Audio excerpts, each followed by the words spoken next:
बच्चों नमस्कार। कल मैंने आप लोगों को प्राथमिक क्रियाओं के संबंध में कुछ बातें बताई थी कि प्राथमिक क्रियाएं क्या होती हैं। आज उसके दूसरे स्टेप में द्वितीयक क्रियाएं क्या होती हैं, द्वितीयक क्रियाकलाप क्या होते हैं, इसके बारे में कुछ समझेंगे। एक और आपसे अनुरोध करना है कि इस ग्रुप पर पढ़ाई लिखाई से संबंधित बातें ही कमेंट करें या डालें। अन्य कोई भी वीडियो या अन्य कोई मैसेज न डालें। केवल पढ़ाई से संबंधित अगर कोई समस्या है तो उसको आप डालें, तो उसका समाधान अगले वीडियो में कर दिया जाएगा। ये चैनल केवल शिक्षण के लिए है, इसी के उपयोग में आना चाहिए। तो मैं आपसे बता रहा था कि द्वितीयक क्रियाएं क्या होती हैं। जैसा कि कल आपको बताया गया था, प्राथमिक क्रियाओं में कृषि, वन, वानिकी, पशुपालन, खनन, ये सब बातें आती हैं। तो अब द्वितीयक क्रियाओं में इनसे संबंधित जो प्राथमिक क्रियाएं हैं, इनसे संबंधित जो वस्तुएं, इनसे संबंधित वस्तुएं प्राप्त होती हैं। जैसे कृषि से अनाज प्राप्त हुआ,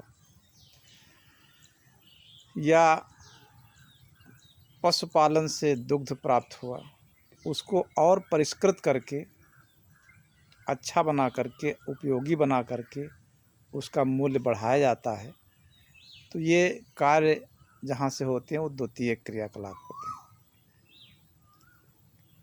ये कार्य गेहूँ, जैसे मान लो कृषि में गेहूँ का उत्पादन हुआ, अब गेहूँ से आटा बनाना, चोकर बनाना और भी चीज़ें बनाना, दूध से मक्खन, घी ये बनाना, जहाँ पर बनाया जाता है, चाहे कुटीर उद्योग में बनाया जाए, चाहे बड़े उद्योग में बनाया जाए, तो ये बनाने का कार्य द्वितीयक क्रियाकलाप में आता है।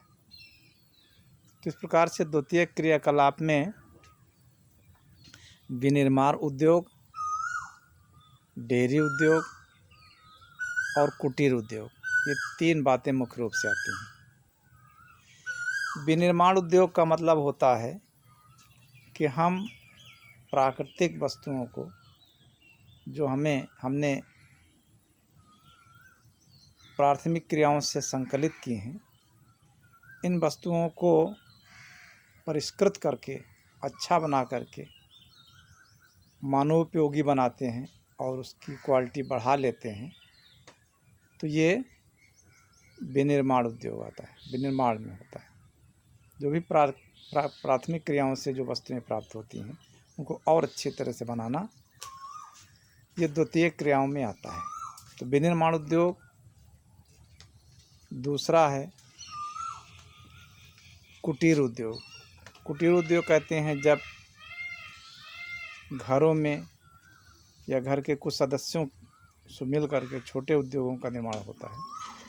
छोटे स्तर पर हम कोई वस्तु बना लेते हैं। जैसे मान लो गन्ना हमें मिला, उस गन्ने से गुड़ बनाने का काम, ये लघु उद्योग, कुटीर उद्योग है। अपने मकान में ही कुछ वस्तुएं हम बना लेते हैं। जैसे करघा से कपड़ा बना लिया जाता है, सूत काता जाता है। तो ये सब छोटे छोटे जो अपने घरेलू बैकग्राउंड में हम जिनका निर्माण करते हैं, उन्हें कुटीर उद्योग कहते हैं। तो विनिर्माण उद्योग, कुटीर उद्योग और डेयरी उद्योग, ये तीन मुख्य बातें द्वितीयक क्रियाकलाप में आती हैं। डेयरी उद्योग का मतलब है दूध से संबंधित, दुग्ध से संबंधित। पशुपालन ये प्राथमिक क्रियाएं हैं और डेयरी ये द्वितीयक क्रियाएं हैं। पशुपालन में जो लगे हैं वो सब प्राथमिक क्रियाकलाप में लगे हैं। अब पशुओं से जो दुग्ध प्राप्त हुआ या उससे खाल और मांस प्राप्त हुआ, हड्डियां प्राप्त हुई, उनसे मानवोपयोगी जो पदार्थ बनाए जाते हैं, खाल से अनेक प्रकार के बैग्स हैं, जूते हैं, ये सब बनाना, ये द्वितीयक क्रियाकलाप में। दूध से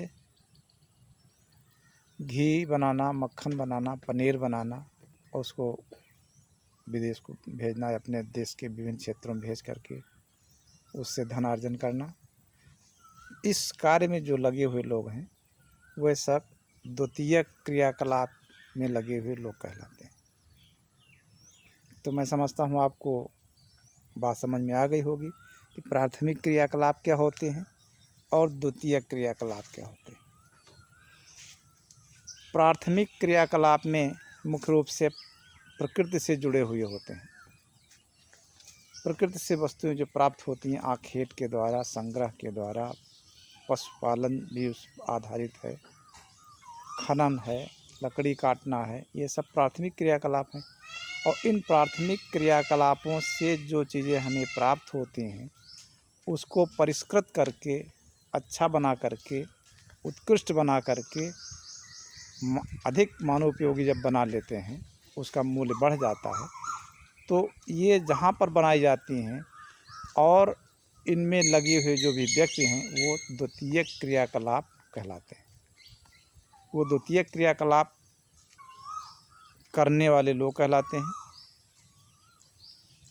और जो ये मुख्य रूप से विनिर्माण उद्योग, डेयरी उद्योग और कुटीर उद्योग, ये 3 प्रकार के कार्य द्वितीयक क्रियाकलाप के अंतर्गत आते हैं।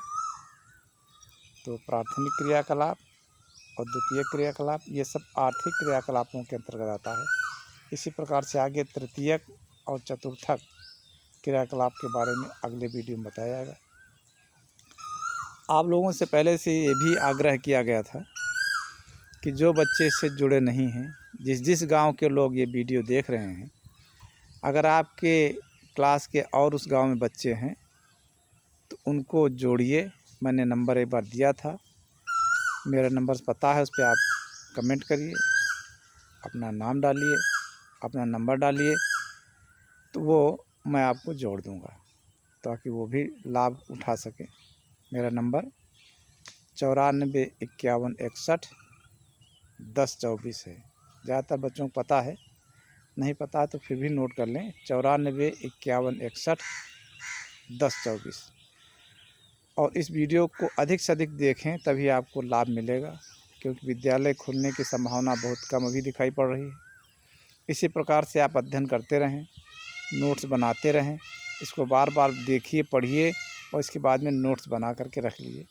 ये आपको आगे परीक्षाओं में काम देगा। धन्यवाद।